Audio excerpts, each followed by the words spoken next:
Assalamualaikum warahmatullahi wabarakatuh. Saya Fema Rosalia dengan NIM channel 18010 dari akuntansi B akan mempresentasikan mengenai konsep dan pencatatan dari kewajiban jangka panjang dan ekuitas. Baiklah, langsung saja masuk ke pembahasan pertama, yaitu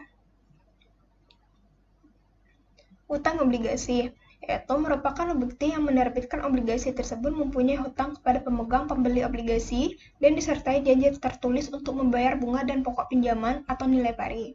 Utang hipotek adalah pinjaman yang harus dijamin dengan harta dan tidak bergerak yang di dalam perjanjian hutang disebutkan kekayaan peminjam yang dijadikan jaminan, misalnya berupa gedung dan tanah. Terdapat contoh utang obligasi dapat dilihat sebagai berikut.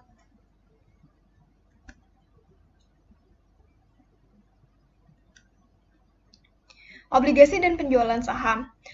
Obligasi di sini ada bunga obligasi 15% bagi wajib pajak dalam negeri dan bentuk usaha tetap, 20% sesuai dengan tarif berdasarkan persetujuan penghindaran pajak berganda bagi wajib pajak luar negeri selain untuk usaha tetap.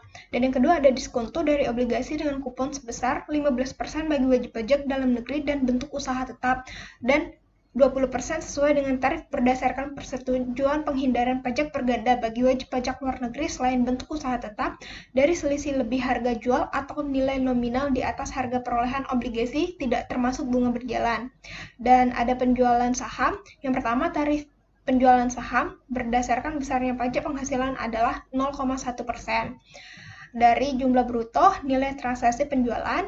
Pemilik saham berdiri dikenakan tambahan pajak penghasilan sebesar 0,5% dari nilai saham perusahaan pada saat penutupan bursa di akhir tahun 1996 dan terdapat dalam saham perusahaan diperdagangkan di Bursa Efek setelah 1 Januari 1997, maka yang dimaksud dengan nilai saham adalah nilai saham ditetapkan sebagai harga saham pada saat penawaran umum perdana.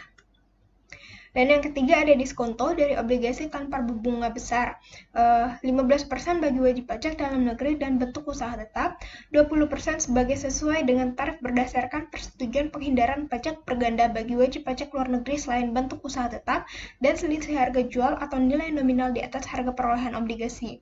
Dan untuk penjualan sahamnya, yaitu pemotongan penjualan saham, yaitu merupakan penyelenggara bursa efek wajib memungut pajak penghasilan setiap transaksi penjualan saham di Bursa Efek.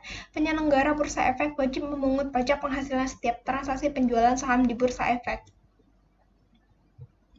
Baiklah, sekian yang dapat saya sampaikan. Semoga dapat bermanfaat. Saya akhiri. Wassalamualaikum warahmatullahi wabarakatuh.